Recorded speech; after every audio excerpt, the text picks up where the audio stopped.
এই কারণে আমরা এর মধ্যে ত্রিপুরা পুলিশ ও টিএসআর জওয়ানদের রেশন মানি দিয়ে এবং ইউনিফর্ম অ্যালাউন্স আমরা বৃদ্ধি করেছি। 916 জন কনস্টেবলের নিয়োগ করেছি।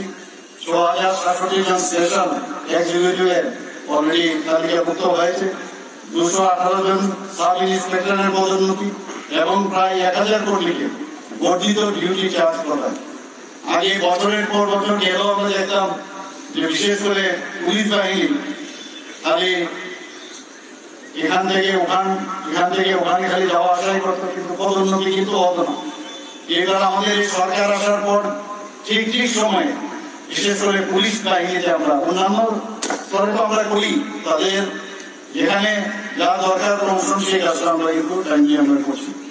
এসপিও এবং স্পেশাল এক্সিকিউটিভ যে সাম্মানিক ভাতা সেটা বাড়িয়ে যথাক্রমে 12,000 এবং 13,000 টাকা করা হয়েছে।